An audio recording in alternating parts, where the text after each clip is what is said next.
Start करते हैं।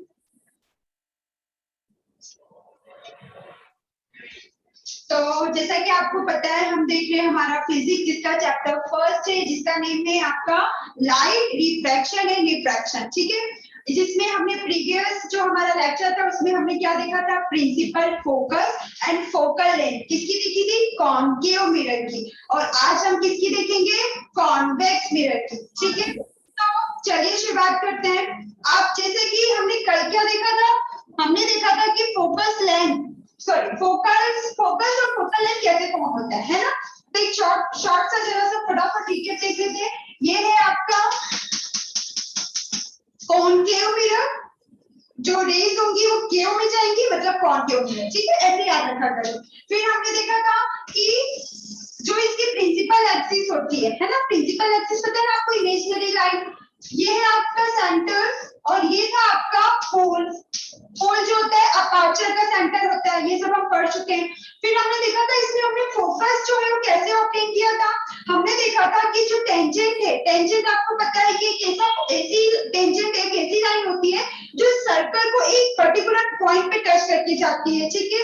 फिर हमने देखा था अगर टेंजेंट हम बना रहे हैं तो वो सेंटर से होकर जा रही है। अगर उसमें मैं परपेंडिकुलर अगर नॉर्मल बना रही हूँ, परपेंडिकुलर बना रही हूँ तो सेंटर से होकर जा रही है। तो हमने क्या किया, मान लीजिए यहाँ पर रेज आई है, सपोज करिए रे आई है, ठीक है। अब मुझे इस पर नॉर्मल चाहिए रहेगा, तो नॉर्मल कैसे चाहिए रहेगा, 1 सेकंड, ओके। तो सबसे पहले मुझे इसका नॉर्मल फॉर्म करना पड़ेगा। तो नॉर्मल कैसे, ये टेंजेंट ड्रॉ किया, हमें पता है नॉर्मल जो है सेंटर से होकर गुजरेगी, ये है, ठीक है।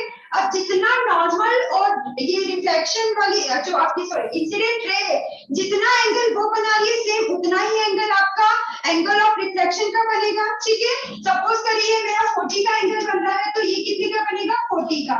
तो जब ये ऐसे 40 का एंगल बनेगा तो ये एक्सिस को एक पर्टिकुलर पॉइंट पे कट करके जाएगी, इतना देखा था हमने।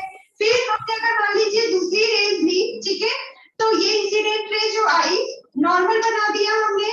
ये पास में इसलिए बता रही हूँ कि हम देख चुके हैं, ठीक है, नॉर्मल बस आपको रिवीजन बता रहे हुए है ना। अब ये रिफ्लेक्ट होके जाएगी, तो ये रिफ्लेक्ट होगी तो हमने देखा कि बेटा जितनी भी रिफ्लेक्टेड रेज है वो पर्टिकुलर एक पॉइंट पर आके इंटरसेक्ट हो रही है, और ठीक है एक ही पॉइंट पे सारी रेज जो है रिफ्लेक्टेड है वो एक पॉइंट पर इंटरसेक्ट होकर जा रही है, ठीक है।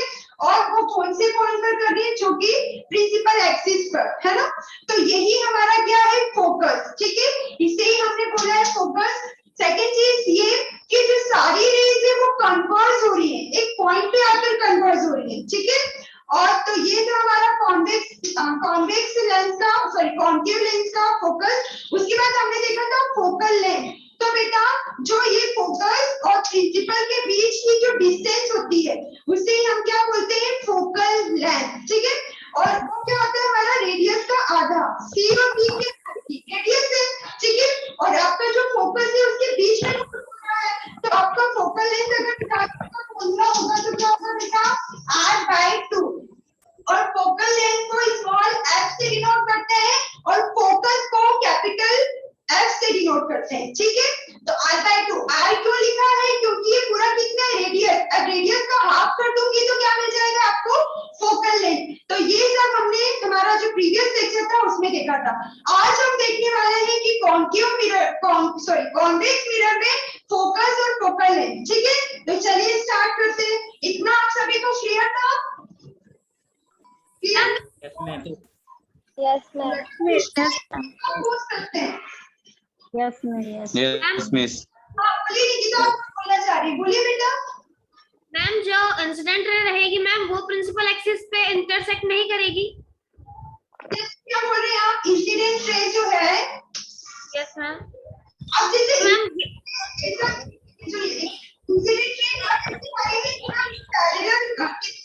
पैरेलल आ रही है वो प्रिंसिपल एक्सिस के पैरेलल आ रही है। अब आप मुझे ये बोल रही है क्या कि यहीं से होकर एक इंसिडेंट रे जा रही है, ऐसा कुछ बोल रही है क्या आप मुझे? ठीक है, आपका क्वेश्चन फिर से रिपीट करिए बेटा, आप क्या कहना चाह रहे हैं? गीता आवाज आ रही है बेटा मेरी? यस मैम आ रही है। हाँ, आपका क्वेश्चन फिर से रिपीट करिए, क्या बोल रहे हैं आप? मैम प्रिंसिपल रे पे अगर इंसिडेंट रे एग्जिट करे तो मैम जो रिफ्लेक्टेड रे रहेगी मैम वो तो अलग मींस दूसरी साइड से जाएगी। आप कह रहे हैं कि जैसे ये आपकी प्रिंसिपल एक्सिस, ओके राइट है ना। अब आप कह रहे हैं इंसिडेंट रे भी इसी पर होकर आ रही है, ऐसा आपका क्वेश्चन है, यही बोल रहे हैं आप, ठीक है। और आप पूछ रहे रिफ्लेक्टेड रे कैसे जाएगी, फिर यही बोल रही है, यही क्वेश्चन यस मैम।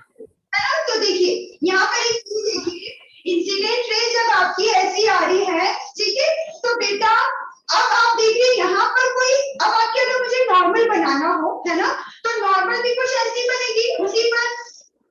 तो अगर मैं आपको बोलूं कि जब ऐसे आपकी रे आ रही है तो जो इंसिडेंट रे और जो आपका नॉर्मल है वो कितना एंगल बनाएंगी, तो यहाँ पर तो कोई एंगल फॉर्म ही नहीं हुआ, यहाँ पे तो एंगल क्या हुआ, 0, ठीक है। यहाँ पे तो क्या हुआ बेटा, एंगल 0। तो एंगल जब इंसिडेंट और आपका नॉर्मल का 0 है, तो आपका रिफ्लेक्शन और नॉर्मल का एंगल भी तो 0 ही बनेगा। तो जो रिफ्लेक्टेड रे होगी वो इसी से होकर जाएगी बेटा। क्लियर हुआ? Yes ma'am. यस हमने वो वाला एग्जांपल भी आप देख सकते हो, प्लेन सरफेस का भी देख सकते हो, ठीक है। अब क्या होता है, ये आपकी नॉर्मल है ना, परपेंडिकुलर में आ गया नॉर्मल है। अभी तो हम क्या देखते हैं कि इंसिडेंट रे ऐसी आती है और ऐसे चले जाती है, ठीक है। अब हम क्या करते हैं, अगर इंसिडेंट रे नॉर्मल से होकर आ रही है ना, इंसिडेंट रे मान लीजिए आपकी नॉर्मल है और इसी पे इंसिडेंट रे आ गई है, मैंने एरो बना दिया, ठीक है। तो अब क्या है, नॉर्मल और इंसिडेंट रे का एंगल क्या है बेटा, यहाँ पे तो 0 है, कोई एंगल ही फॉर्म नहीं हो रहा है। तो हमने लॉ में पढ़ा है, क्या पढ़ा है कि angle of incidence is always equal to angle of reflection. तो जब एंगल ऑफ इंसिडेंस 0 है तो जाहिर सी बात है एंगल ऑफ रिफ्लेक्शन भी 0 होगा। तो जो आपकी रिफ्लेक्टेड रे होगी बेटा वो इसी से होकर जाएगी, ठीक है। तो सेम ये यहाँ पर भी वही चीज हो रही है। तो क्लियर हो गया Nikita doubt? Yes ma'am. Okay, और किसी स्टूडेंट को कुछ पूछना है तो हम आगे बढ़े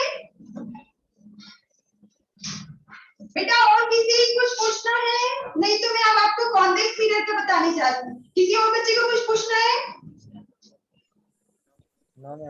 चलिए, तो अब आते हैं हम कॉन्वेक्स मिरर की बात करते हैं, कॉन्वेक्स मिरर के फोकस की बात करते हैं, ठीक है। तो कॉन्वेक्स मिरर कैसा है, चलिए बना देते हैं। यहाँ पर ये हो गया आपका कर्व, और मैंने अगर अंदर की तरफ पॉलिश कर दिया तो ये बन गया आपका कॉन्वेक्स मिरर, ठीक है। पता है ना आपकी कॉन्वेक्स मिरर में जो रिफ्लेक्टिंग सरफेस होती है वो आउटवर्ड होती है और जो आपकी पॉलिशिंग सरफेस होती है वो इनवर्ड होती है। अब इसमें जो सेंटर होगा वो यही होगा, ठीक है। ये आपका सेंटर, ये पोल आपका P और ये आपकी रेडियस, ठीक है। कितना हो गया, सेंटर तो यहीं पे होगा। अब जो बेटा रेज होंगी, जो इंसिडेंट रे होंगी, तो रिफ्लेक्टिंग सरफेस तो इसका इस साइड है, तो वो रेज कुछ इस तरीके से आएंगी, है ना। या आप इसको अगर बड़ा कर दे तो आपकी प्रिंसिपल एक्सिस हो गई, y मान लीजिए और सॉरी x और y, ठीक है। ये प्रिंसिपल एक्सिस हो गई। अब बेटा इंसिडेंट रे आपकी आई, ठीक है, ये आपकी इंसिडेंट रे आई, ओके। अब आई है इंसिडेंट रे आई है, स्ट्राइक हुई है, मतलब कहीं ना कहीं हमें रिफ्लेक्शन भी मिलेगा। रिफ्लेक्शन हमें पता है कि एंगल ऑफ इंसिडेंस जितना नॉर्मल और इंसिडेंट रे जितना एंगल बनाएगी उतना ही रिफ्लेक्टेड रे एंगल बनाएगा नॉर्मल के साथ। तो अब सबसे पहले हमें नॉर्मल फॉर्म करना है यहाँ पे।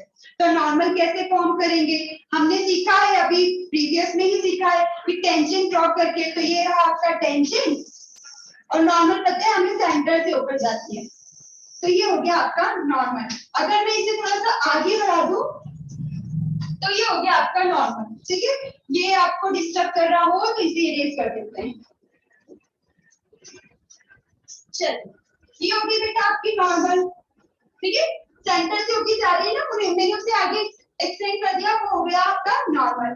अब पता है, अब ये जो आपका इंसिडेंट रे और जो नॉर्मल है, मान लीजिए कि ये 40 का एंगल बना रही है, सपोज कर लीजिए कि कितने का एंगल फॉर्म हो रहा है, 40 का। तो सेम एंगल नॉर्मल रिफ्लेक्टेड के साथ भी बनाएगी, ठीक है। तो अब क्या होगा बेटा, यहाँ से रिफ्लेक्टेड रे चली जाएगी, ठीक है। ये भी आपका कितने का बना रही है, 40 का, ठीक है। ये तो एक रे की बात करी, अब दूसरी रे भी लेते हैं। कहाँ लेंगे, हम यहाँ लेते हैं। चलिए, ये इंसिडेंट रे आपकी आप आई, ठीक है। अब क्या पॉइंट को ज्वाइन कर दीजिए, आपका नॉर्मल बन जाएगा। ठीक है, ये आपका पॉइंट है, ये सेंटर से मैंने इसको ज्वाइन कर दिया, ये हो गया आपका नॉर्मल। ठीक है, अब ये जितना एंगल फॉर्म कर रही होगी, सेम रिफ्लेक्टेड रे का भी उतना ही एंगल बनेगा नॉर्मल के साथ, तो ये रिफ्लेक्ट होके चली गई। इतना क्लियर है कि नहीं है बेटा आप सभी को? क्लियर हुआ इतना? अब यहाँ पर यस मिस। कॉन्केव मिरर में आपकी रे कन्वर्ज हो रही थी, है ना? कॉन्केव मिरर में क्या हो रही थी? एक पॉइंट से आगे मिल रही थी, ठीक है, इस तरीके से। लेकिन जो आपका कॉन्वेक्स है उसमें कैसी हो रही है? ऐसे स्कैटर हो रही है सब, ठीक है, ऐसे क्या हो रही है? स्कैटर हो रही है। अब बेटा ये जो रिफ्लेक्टेड रे है इस तरफ जा रही है, ये रिफ्लेक्टेड रे इस तरफ जा रही है, आगे जाके कहीं पे पॉसिबिलिटी है कि कहीं पे जाके मिल जाएंगी? ऐसा कोई पॉसिबिलिटी है कि आगे जाके कहीं पे मिल पाएंगी? यस और नो मुझे बताइए जरा। नहीं मिल सकता, क्योंकि जितना वो जाती जाएंगी उतना दूर होती जाएंगी। याद है कि जब मैंने आपको लाइट चैप्टर स्टार्ट किया था तो मैंने आपको 3 तरीके की लाइट जो रेज थी वो बताई थी, कन्वर्जेंट, ठीक है, डाइवर्जेंट और आपको पैरेलल। याद है सभी को? Yes miss. तो हमारा कॉन्केव मिरर होता है, उसमें जो रिफ्लेक्टेड रेज होती है वो कन्वर्ज होती है, एक पॉइंट पे आके कन्वर्ज होती है, और जो कॉन्वेक्स लेंस होता है बेटा, इस पे जो आपकी रिफ्लेक्टेड रेज होती है वो स्कैटर होती है, वो फैल जाती है और आगे जाके वो किसी पॉइंट पे मिलेंगी नहीं।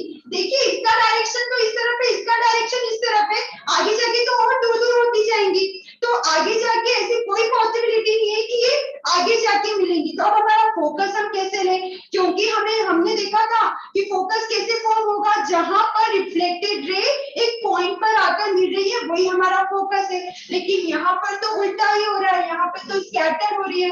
तो अब हम कैसे कॉन्वेक्स मिरर में फोकस कैसे फॉर्म करें? तो हम एक काम करते हैं, हम क्या करते हैं कि इन जो रिफ्लेक्टेड रेज है इनको मैं पीछे क्या करती हूँ, पीछे ने एक्सटेंड करती हूँ, है ना, ये पीछे लेके आती हूँ। कि सपोज करती हूँ कि जो रिफ्लेक्टेड रे अगर मैं इसे पीछे लाऊंगी तो ये रिफ्लेक्टेड रे यहाँ पर आएगी, ठीक है, और इस रे को मैं अगर लेके आऊंगी तो ये रिफ्लेक्टेड रे यहाँ पर आएगी। थोड़ा सा तिरछी हो रही है, आप प्रॉपर बना लीजिएगा, स्केल से अगर मैं बनाऊंगी तो प्रॉपर हो जाएगा वो, ठीक है।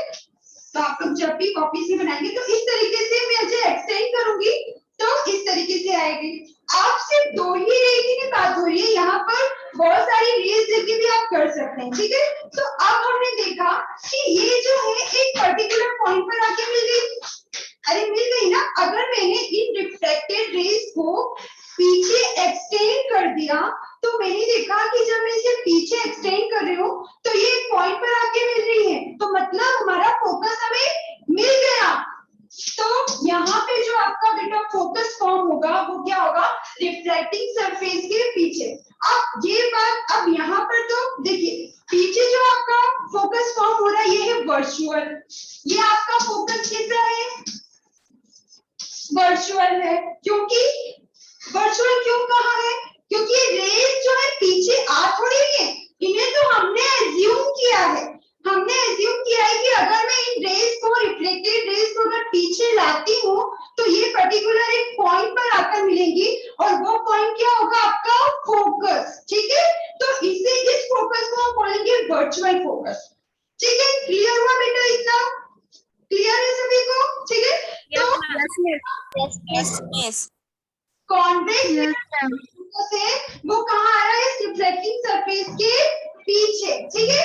अब फोकल लेंथ बताइए आपको, ये फोकस और प्रिंसिपल के बीच की जो भी डिस्टेंस होगी वो क्या होगा? आपका फोकल लेंथ। तो ये है आपका यहाँ से लेकर यहाँ तक फोकल लेंथ। अच्छा एक चीज और बेटा, ये मिडिल में आएगा, है ना। अगर मेरे डायग्राम बनाने में थोड़ा सा आपको इधर उधर दिख रहा हो तो उसको माइंड मत कीजिएगा, ये हमेशा ध्यान रखिएगा कि मिडिल में आएगा। जब आप स्केल पेंसिल से लेकर तो आपकी कॉपीज में प्रॉपर ड्रॉ करेंगे तो ये मिडिल में ही आएगा, ठीक है। अभी तो मैं नॉर्मली ऐसे ड्रॉ कर रही हूँ तो इसलिए इधर हो जाता है, ठीक है। तो आपका फोकस हमेशा याद रखिएगा सेंटर और पोल के बीच में आता है ना। और जो फोकस और पोल के बीच की जो डिस्टेंस होती है वो होती है हमारी फोकल लेंथ, ओके, अब इसे प्रिंसिपल फोकस क्यों बोला था, तो आपको क्लियर ही हो गया होगा, क्योंकि कहाँ पे ऑब्टेन हो रहा है, प्रिंसिपल एक्सिस पे ऑब्टेन हो रहा है, इसलिए हमने इसको बोला प्रिंसिपल फोकस। तो अब जरा मुझे बताइए कि आप लोगों को क्लियर हुआ बेटा कि नहीं हुआ बेबी, क्लियर? Yes ma'am. हो गया मिस हो गया। Yes. तो पूछ लीजिए। अच्छा, इसको वर्चुअल क्यों बोला मैंने, क्लियर हो गया आप सभी को? बेटा वर्चुअल क्यों बोला मैंने, Yes, अब ma'am. क्लियर हो गया? क्योंकि Yes. रियल एक पॉइंट पे नहीं मिल रहा है ना, इन्हें तो हमने एक्सटेंड कर दिया क्योंकि हमें हमारा फोकस नहीं मिल रहा था, हमको हमारा फोकस चाहिए तो कुछ करना पड़ेगा। तो हमने क्या किया कि जो रिफ्लेक्टेड रेज थी उनको पीछे क्या कर दिया, एक्सटेंड कर दिया, ठीक है। तो हमने क्या, इसीलिए इसे क्या बोला गया है, वर्चुअल फोकस। लेकिन जो आपका कॉन्केव मिरर में जो फोकस ऑब्टेन हो रहा है वो वर्चुअल नहीं है, उसमें तो वाकई में जो रिफ्लेक्टेड रे वो आके मीट होती है प्रिंसिपल एक्सिस पे। ठीक है बेटा, इतना क्लियर है आप सभी को? Yes ma'am. Yes, ma'am. देखिए अब ये हमारा जो स्फेरिकल मिरर था, स्फेरिकल मिरर में हमने क्या क्या देखा, कॉन्केव मिरर और कॉन्वेक्स मिरर। तो हमने कॉन्केव और कॉन्वेक्स दोनों के कंपोनेंट देखे थे। तो कंपोनेंट क्या क्या थे बेटा, ये सब आपको रे डायग्राम में यूज होंगे, आप इन्हीं की मदद से रे डायग्राम बनाएंगे, आपके जो न्यूमेरिकल्स होंगे सब बेटा इसी पे बेस होंगे ना। तो ये सब चीजें आप अभी ध्यान से समझिए। अगर किसी बच्चे को कुछ नहीं आ रहा है तो आप बिल्कुल पूछ लीजिए, मैंने आप सबको अनम्यूट कर रखा है तो आप बिल्कुल पूछ सकते हैं, ठीक है। क्योंकि अब अभी जैसे सर ने आपको बोला कि टेस्ट होने वाले हैं, तो फिर ऐसा मत बोलिएगा कि हमने तो क्लास नहीं अटेंड की, हमें तो आया नहीं था, ऐसा था वैसा था। तो अभी आपको जो भी डाउट है आप मुझसे पूछ सकते हैं, ठीक है। तो हमने क्या क्या कंपोनेंट देखे थे, हमने देखा था सेंटर, है ना, सेंटर देखा था, सेंटर ऑफ कर्वेचर, कर्व की बात हो रही है तो हम उसको क्या बोलेंगे, सेंटर ऑफ कर्वेचर। फिर हमने सेकंड कंपोनेंट देखा था रेडियस ऑफ कर्वेचर, ठीक है, जो सेंटर और पोल के बीच की डिस्टेंस होती है वो होता है आपका रेडियस ऑफ कर्वेचर। अब जरूरी नहीं है कि सेंटर और पोल की है, मैं यहाँ से भी यूं कर दूं तो ये भी आपका रेडियस, मान लीजिए इसे मैंने m नाम दे दिया, तो C से M तक का जो डिस्टेंस है वो भी आपका रेडियस ही होगा, ठीक है। ऐसा नहीं कि इसने बोल दिया सेंटर से पोल तक का होता है बस रेडियस, तो उसी को बस रेडियस बोलेंगे, ऐसा नहीं है बेटा, है ना। तो ये याद रखिएगा कि सेंटर और बाउंड्री के बीच की जो डिस्टेंस है वो आपका होता है रेडियस, ओके। देन उसके बाद हमने देखा था क्या, अपर्चर, ठीक है। अपर्चर वो क्या होता है, रिफ्लेक्टिंग सरफेस जो होती है आपकी, उसके बीच का जो सेंटर होता है उसे बोला गया था पोल, है ना। इतना सब क्लियर है। जो फोर्थ कंपोनेंट था वो आपका था पोल, एंड द लास्ट कंपोनेंट थी आपकी प्रिंसिपल एक्सिस, जो कि एक इमेजिनरी लाइन है ना, जो कि क्या है, इमेजिनरी लाइन है। और उसके बाद हमने ये सब कंपोनेंट देखे। फिर हमने देखा कि फोकस जो है वो कंपोनेंट नहीं है, उसे तो हम ऑब्टेन करते हैं। तो लास्ट जो लेक्चर्स हमने देखे उसमें हमने फोकस ही देखा है। पिछला जो लेक्चर था आपका, प्रीवियस लेक्चर, हमने उसमें फोकस देखा था किसका, कॉन्केव मिरर का। और आज के लेक्चर में हमने देखा फोकस कॉन्वेक्स मिरर का। तो इतना सब हमने स्फेरिकल मिरर में देखा है। तो अब जरा मुझे ये बताइए कि जितने भी टॉपिक हमने पढ़े हैं इनमें किसी भी बच्चे को किसी भी प्रकार का डाउट है तो आप मुझसे पूछ सकते हैं, नहीं तो फिर आगे कंटिन्यू करें। बताइए जरा फटाफट, किसी भी स्टूडेंट को कुछ डाउट है बेटा? No ma'am. सबको क्लियर है? सिर्फ बालों की आवाज आ रही है मुझे, बाकी मैम क्लियर है। Yes, ma'am. Clear है. सबको clear? Yes, miss. Yes, Clear. ma'am. Yes, ma'am. Convex और कॉन्वेक्स मिरर की निकिता फिर से रिपीट करिए बेटा, आपकी वॉइस थोड़ी सी रुक के आई थी, फिर से बोलिए आप क्या बोल रहे हैं। मैम, अपर्चर उसे कहते हैं ना कि मैम कॉन्केव और कॉन्वेक्स मिरर की रिफ्लेक्टिंग साइड को। हाँ बेटा, अपर्चर उसे ही बोलते हैं। जैसे यहाँ पे आपने मिरर बनाया, ठीक है, तो ये आपका जो कॉन्केव मिरर है, तो ये इतना पूरा पोर्शन क्या है बेटा, इसका रिफ्लेक्टिंग सरफेस है ना, ये इतनी पोर्शन रिफ्लेक्टिंग सरफेस है, तो ये पूरा ही अपर्चर कहलाएगा, ठीक है। Okay ma'am. और इसके बीच का जो सेंटर होगा, इस अपर्चर के बीच का भी कुछ ना कुछ सेंटर होगा, तो उसके सेंटर को हम बोलते हैं पोल, जिसे P से डिनोट करते हैं, ओके निकिता, ठीक है। ये Yes, तो ma'am. की बात हुई कॉन्केव की, सेम कॉन्वेक्स में अगर देखेंगी तो कॉन्वेक्स में कैसा होगा, ये अंदर इसका रिफ्लेक्टिंग सरफेस, ये अंदर इसका पॉलिश सरफेस हो गया, ये बाहर इसका रिफ्लेक्टिंग सरफेस हो गया, तो ये हो गया इसका इतना जो है, ये क्या है, अपर्चर है, इसके बीच का जो सेंटर हो गया ये है वो। Okay okay ma'am. ओके, और कुछ, और किसी स्टूडेंट को और कुछ डाउट? No ma'am. क्लियर है सभी को? Yes, miss. Yes, ma'am. Clear है. तो फिर आज की क्लास हम फिर यही एंड करते हैं। अब जो नेक्स्ट जो टॉपिक होगा हम वो हमारे नेक्स्ट लेक्चर में कंटिन्यू करेंगे, मतलब कल, ठीक है? तो अभी तक जितना भी पढ़ाया है आप एक बार रिवाइज कर लीजिएगा। आप अगर जैसे कभी कभी क्या होता है, हम जब पढ़ते हैं जब डाउट आते हैं, नहीं पढ़ते तो कोई डाउट ही नहीं आता है ना? तो आप अभी स्टार्टिंग से लेकर अभी तक जितने भी टॉपिक आपको पढ़ाए गए हैं वो सारे टॉपिक आप एक बार रिवाइज कर लीजिएगा। अगर आपको बेटा कोई टॉपिक नहीं समझ में आया है, थोड़ा सा भी आपको लगता है कि ये चीज मुझे समझ में नहीं आई है, ये पूछना चाहिए, ठीक है? तो आप बिल्कुल पूछिएगा, है ना? कल भले आप ना 5 मिनट पूछने के लिए ही ले लीजिएगा, उसके बाद फिर कंटिन्यू हम करेंगे लेक्चर, ठीक है? तो आप ये जितना भी पढ़ाएगा उसको रिवाइज कर लीजिएगा। ओके बेटा? Okay, ma'am. Yes, ma'am. तो अभी की क्लास फिर हम एंड करते हैं, है ना? अभी की क्लास हम लीव करते हैं, फिर हम मिलते हैं कल न्यू टॉपिक के साथ, ठीक है? Okay, ma'am. Okay bye bye everyone. ऐसे ma'am. Same to you. Bye miss.